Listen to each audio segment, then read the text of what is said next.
पशुगस्यामह्यमावः जीवनं च दिशो दिशाः शुभ्रा ज्योतिष देवानां देतः सततप्रभो ॐ बुद्धे एतस्वजातवेदो भग्नं निरृतं मम पशुगस्यामह्यमावः जीवनं च दिशो दिशा भग्नं निरृतं मम पशुगस्यामह्यमावः जीवनं च दिशो ఈ స్వామివారి కళ్యాణం విశ్వవ్యాప్తం చేశారు శ్రీ చంద్రశేఖర్ గారు. వారు అడుగడుగున నా ఇంటర్వ్యూ తీసుకుని వీడియో తీసి యూట్యూబ్లో ఉంచి అందరికీ తెలియజేయడంలో వారి సేవ ఎనలేనిది.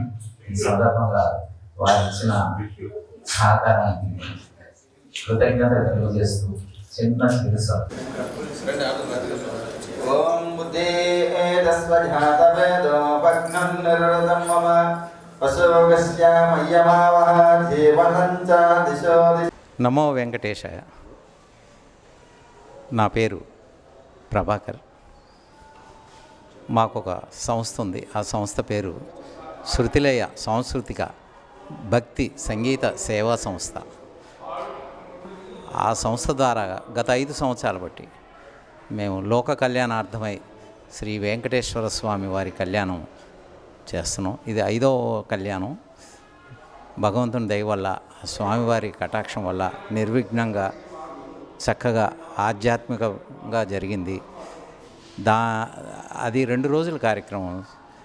మొదటి రోజు అన్నమాచారుల్ని స్మరిస్తూ వారు రచించిన కీర్తనలు ఆలపించడం. ఆ రోజు మొత్తం మొదటి రోజు శుక్రవారం 30వ తేదీ. తర్వాత 31వ తేదీ శనివారం శ్రీ స్వామివారి తిరువీధి మహోత్సవంతో ప్రారంభమైంది. తిరువీధి అనంతరం భక్తులందరికీ స్వామివారి ప్రసాద వితరణ. సాయంత్రం స్వామివారి కళ్యాణం అత్యద్భుతంగా శ్రీ రంగనాథాచార్యుల స్వాములతో అర్చక స్వాములతో చాలా దిగ్విజయంగా జరగబడింది. ఈ కార్యక్రమం అంతా దీన్ని పురస్కరించుకొని ఈరోజు మేము ఈ పౌర గ్రంథాలయంలో ఆ కళ్యాణంలో పాల్గొన్న భక్తులు, కళ్యాణ దంపతులు 50 మందికి ఆహ్వానించి వారి వారి అభిప్రాయాలు, సూచనలు, సలహాలు తీసుకొని మునుముందు మరింత శోభాయమానంగా ఎటువంటి పొరపాట్లు దొరలకుండా చేద్దామన్న తలంపుతో ఈరోజు విశ్లేషణ వేదిక అంటూ ఒక కార్యక్రమం జరపబడింది. ఇందులో కళ్యాణంలో పాల్గొన్నవారు వారి వారి అభిప్రాయాలు మాకెంతో ఉత్తేజాన్ని ఇచ్చి మరెంతో శక్తిని ఇస్తాయని నమ్ముతూ ఈ కార్యక్రమం మేము చేస్తున్నాం. వారందరికీ పేరు పేరున కృతజ్ఞతలు తెలియజేస్తూ ఇంతటి మహత్తర కార్యక్రమంలో మేము సంకల్పం మాదైనప్పటికీ కూడాను సహకరించిన వారందరూ పేరు పేరున చెప్పలేను, కానీ వారందరూ కూడాను అజ్ఞాతంగా ఉండి వారి వంతు యథాశక్తి సహకారాన్ని అందించి స్వామి భక్తిని చాటుకొని ఈ కార్యక్రమం ఇంత నిర్విఘ్నంగా జరగడానికి ముఖ్య కారకులయ్యారు. వారందరికీ శతదా ప్రణామాలు తెలియజేసుకుంటూ ఇటువంటి కార్యక్రమాలు, ఆధ్యాత్మిక కార్యక్రమాలు మరెన్నో భవిష్యత్తులో నిర్వహించబోతామని మీ అందరి ఆశీస్సులు, ఆ స్వామివారి కరుణ ఉన్నంత వరకు ఈ కార్యక్రమం నిర్విఘ్నంగా చేయగలమని నమ్ముతూ నమో వెంకటేశ్. శృతిలయ ప్రభాకర్ గారి ఆధ్వర్యంలో గత వారం 30వ తారీఖు 31వ తారీఖున 30 శుక్రవారం అన్నమయ్య సంకీర్తన రవళి చాలా అద్భుతంగా నిర్వర్తించారు. అలాగే 31 శనివారం శ్రీనివాస కళ్యాణం కనకచెట్టు పోలమ్మ అమ్మవారి దేవాలయం పక్కన ఉండేటువంటి కళ్యాణ మండపంలో అద్భుతంగా జరిగింది. దాని అంతటికీ కూడా మీ యొక్క కళ్యాణ దంపతులు, మన విశాఖ ప్రేక్షక మాస్టర్లు మాకు అందించినటువంటి ప్రోత్సాహం, ప్రభాకర్ శృతిలయ అనేటువంటి బ్యానర్తో ఆధ్యాత్మిక కార్యక్రమాలు చేయాలనేటువంటి సదుద్దేశంతో మొట్టమొదటిగా ఆయన పాటల్లో ప్రవేశించిన తర్వాత ప్రతి శివరాత్రికి కూడా మిత్ర బృందంతో మహాశివుణ్ణి ప్రార్థిస్తూ భక్తి గీతాలతో కార్యక్రమం ప్రారంభించి గత 5 సంవత్సరాల నుండి ఈ కళ్యాణోత్సవాన్ని చేయడం ప్రారంభించారు. పంచమ వార్షికోత్సవం అత్యంత అద్భుతంగా ఆ శ్రీనివాస కటాక్షంతో జరుపుకున్నాం. ముందు కూడా ప్రభాకరు శారదా దంపతులు వారి పిల్లలు వారి కుటుంబ సభ్యులు అలాగే మా మిత్ర బృందం వారి ఎన్నట్టుండి ఈ యొక్క కార్యక్రమం విజయవంతం అవడానికి శ్రీనివాసుని కటాక్షం కావాలని ఆయన విష్ణుమూర్తుల వారిని వక్షస్థలం మీద ధన్యారు గురువు మహర్షులు గారు. అప్పుడు కూడా ఆయన కోపం తెచ్చుకోలేదు. అయ్యో మీకు కావాలని పెట్టిందా అన్నారు. ఇంతవరకు మీకు తెలుసు. దీని తర్వాత వక్షస్థలంలో ఉన్నటువంటి లక్ష్మీదేవి కోపగించి ఈ భూలోకానికి వచ్చేసింది. లక్ష్మి అంటూ మన విష్ణుమూర్తులు గారు కూడా వెంకటేశ్వర రూపంలో తిరుపతికి వచ్చేసారు. ఇంతవరకు మీకు తెలుసు. దీని తర్వాత ఏమైంది అంటే ఆ యొక్క భృగు మహర్షి ఈ కలికాలంలో కర్ణాటక ప్రదేశంలో విజయదాస్ గారు అనేటటువంటి ఒక వ్యక్తిగా పోటీ తన పూర్వజ్ఞానంలో భృగు మహర్షిగా ఉన్నాను, నేను ఎంత అపచారం చేశాను విష్ణుమూర్తికి, అందుకని నేను ఏం చేయాలి అని అనుకున్నప్పుడు తన గురువు ద్వారా నిత్య కళ్యాణం చేయాలి విష్ణుమూర్తికి అంటూ వారు సంకల్పం చేసుకునే వారు వారి టీం శిష్యులందరూ కలిసి రోజు విశాఖపట్నం రావడం, ఇక్కడ కళ్యాణం చేయడం, ఇక్కడ భోజనాలు పెట్టడం, నెక్స్ట్ డే మళ్ళా అనకాపల్లి వెళ్ళడం, అక్కడ స్వామివారి కళ్యాణం చేయడం, అక్కడ అందరికీ భోజనాలు పెట్టడం, మంచి వెళ్ళడం, ఇలాగా ప్రపంచం అంతా తిరిగి వారు ఆ కార్యక్రమాన్ని అంటే స్వామివారి చేసిన అపరాధాన్ని కళ్యాణ పూర్వకంగా చేసుకుంటూ చేశారు. ఇవి మళ్ళా మన ప్రభాకర్ గారు అంశ ఉన్నట్టు చేశారు. 5 సంవత్సరాల నుంచి ప్రభాకర్ గారు ఇలాగే చేస్తూ ఉన్నారు, ఇలా చేస్తూ ఉంటారు. ప్రభాకర్ గారు వారి సతీమణి కూడా నిజంగా పేరు పని ఈచర్ అంటారు. అలాగే ఇద్దరు ప్రతి దానికి కూడా నేను ఒక్క మాట కూడా అనుకోవడం చూడలేదండి 5 సంవత్సరాల నుంచి వాళ్ళని. ఏదైనా కార్యక్రమం చేస్తున్నాం మనము, ఏదైనా అయితే కొంచెం అనుకుంటాం అనుసుకుంటాము, ఏదైనా చేస్తాము, ఇది అన్నారని ఇది అన్నారని అలాగని ఏమీ లేకుండా ఎంత ఈజీగా చేశారో ఇలాగే ఎప్పుడు చేస్తూ ఉంటారని ఆశిస్తూ. అంటే కళ్యాణం కమనీయం రమణీయం.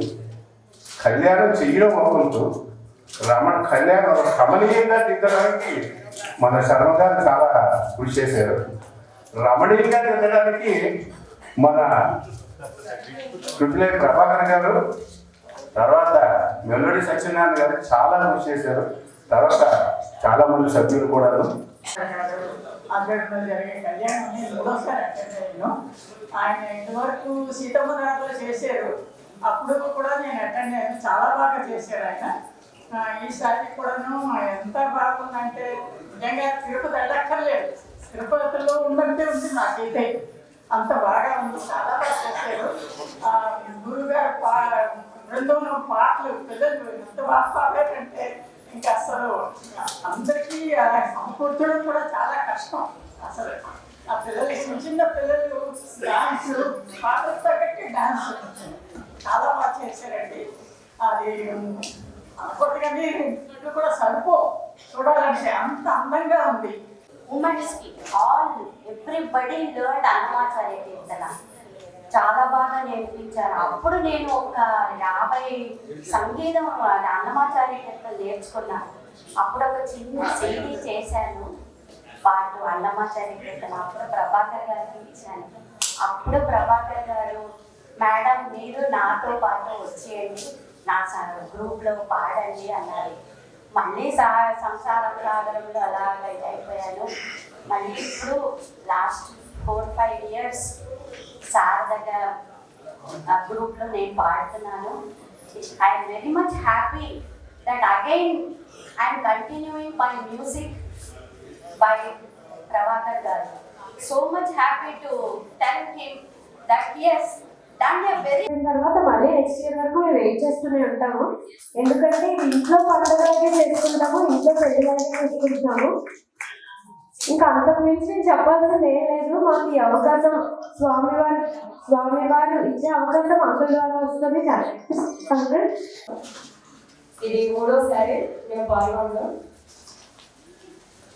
ఒక సంవత్సరం అయిన తర్వాత మళ్ళీ ఎప్పుడు వస్తుందా కళ్యాణం, ఆ కళ్యాణం కోసం ఎదురు చూస్తాను. ఎందుకంటే అందులో మా సంస్థ శ్రీమన్నారాయణ అన్నమయ్య సంస్థకు మాకు ఎంతో ప్రాధాన్యత ఇచ్చి దాని వల్ల మా సంస్థ పోరాటం చేసే అవకాశం ఇస్తారు. ఎప్పుడు కూడా ముందు దీప ప్రచారం అవ్వగానే అది మాకు ఇచ్చినటువంటి చాలా ప్రాధాన్యతగా మేమైతే అనేది మన భావితరాల పిల్లలకి ఒక ఆదర్శంగా ఉండడానికి, మన సనాతన ధర్మాన్ని పరిరక్షించడంలో భాగంగా మరియు మన భారతీయ సంస్కృతి సంప్రదాయాలను క్రమబద్ధీకరించి పరిరక్షణలో భాగంగా ఒక మంచి ఆలోచన సరళిని రూపొందించుకొని ప్రతి సంవత్సరం కూడా ఈ కళ్యాణం చేయాలని ఒక మంచి ఆలోచన విశ్లేషణ వచ్చినటువంటి శ్రీ ప్రభాకర్ గారికి ముందుగా ధన్యవాదాలు. కంపల్సరీగా నేను అటెండ్ అయ్యేవాడు. నాకున్నటువంటి అక్కడ జరుగుతున్నటువంటి కళ్యాణం చూసి మన ప్రభాకర్ గారి గురించి నాకు ఆ రోజు ఎంతో ఆయన కొనియాడేది. ఎందుకంటే ఈ ప్రోగ్రాం తిరుపతిలో అయితే ఒక 10 నిమిషాల్లో పావుగంటలో అరగంటలో కంట్రోల్ చేస్తారు. 30 ఏళ్ళ దాకా నుంచి మొదలెట్టుకొని 30 నుంచి మొదలు 30 ఏళ్ళ దాకా రాత్రి 11:30 12 కళ్యాణం అవుతుంది. 12 కరెక్ట్ కళ్యాణం అవుతుంది. ఎందుకంటే అందరూ చూసినాక ఆ గురువు గారు ఉన్నారు, వివరణ చెప్తారు, దాని తగ్గ పాట పాడతారు, దానికి ఏంటనే వివరణ చెప్తారు. చాలా మంది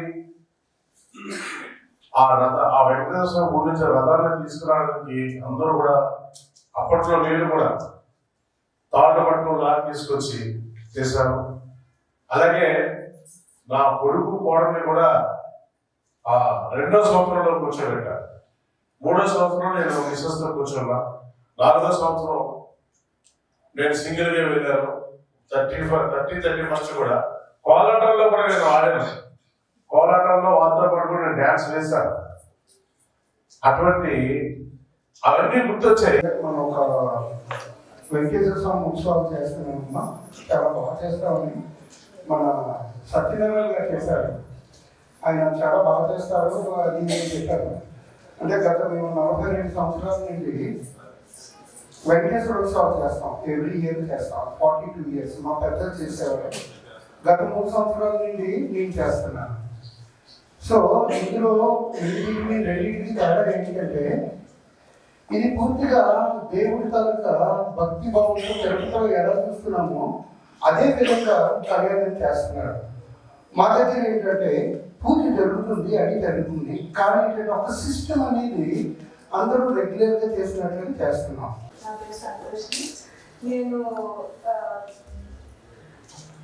అయ్యవాళ్ళ డాడీ దగ్గర నేర్చుకున్నప్పుడు, ఉదయ్ సార్ దగ్గర నేర్చుకున్నప్పుడు నాకు అంకుల్ వాళ్ళు పరిచయం. అప్పటి నుంచి నేను పాడుతాను. స్టార్టింగ్లో కొంచెం ఇన్స్ట్రుమెంట్స్ వీటికి కొంచెం ఇబ్బంది పడినా ఫస్ట్ అంకుల్ వాళ్ళు అందరూ నాకు సపోర్ట్ చేస్తూ వచ్చారు. ఇప్పటికి కొంచెం బాగా పాడగలుస్తున్నాను. సపోర్ట్ మా గురువుగారు ఆంధ్ర వెంకటరామరావు, ఆయన దగ్గర 16 సంవత్సరాల నుంచి సంగీతం నేర్చుకుంటూ ఉన్నామని ఎప్పుడు కూడా ఇచ్చే విద్యార్థులు అని మేము అందరం కూడా మా గురువుగారిని కాదు. అలాంటి మనిషి ఇప్పుడు ఈ రోజుల్లో అంత నిస్వార్థంగా సంగీతం చెప్పడం అనేది చాలా అరుదండి. మా అందరికీ రచించిన వాళ్ళు అవకాశం మా సత్యనారాయణ గారు రావడం చాలా సంతోషంగా ఉంది. కొన్ని సంవత్సరాలుగా చూస్తున్న ప్రభాకర్ సార్ని అందరినీ కూడా సో చాలా చక్కని ప్రోగ్రామ్స్ అన్ని ఆర్గనైజ్ చేస్తున్నాను. పాటలన్నీ కూడా చిన్నప్పటి నుంచి ఐవల్ శాస్త్రి గారి దగ్గర సంగీతం నేర్చుకున్నాక పెళ్లి చేసుకొని వెస్ట్ బెంగాల్ వెళ్ళిపోవడం వల్ల మళ్ళీ మ్యూజిక్ చాలా దూరం అయిపోయాము. గురువు గారు అయితే రాఘవేశ్వరం టెంపుల్లో పాటలు నేర్పిస్తుంటారు. మా అమ్మగారు వెళ్తూ ఉండేవాళ్ళు. సో ఎప్పుడు అనుకునేది అమ్మ కూడా ఎప్పుడు అంటుంటుంది నువ్వు కూడా రా నువ్వు కూడా రా అని. ఉద్యోగ రీత్యా బయట ఉండడం రీత్యా అవ్వేది కాదు. కానీ ఎవరు పాటలు పాడినా ఇక్కడ ప్రోగ్రామ్స్ వచ్చినా కూడా వాళ్ళలో నన్ను నేను చూసుకుంటూ ఉంటాను అనమాట. చాలా సాటిస్ఫాక్షన్ ఉంటుంది. అసలు నిజంగా ఇలాంటి కళ్యాణం ఇంత కళ్యాణ పండుగగా జరగడం అనేది నాకు చాలా చాలా నచ్చింది. సో ప్రభాకర్ సార్ ఇంకా ఇలాంటివన్నీ చేయాలని మనస్ఫూర్తిగా కోరుకుంటున్నాను. వాటిలో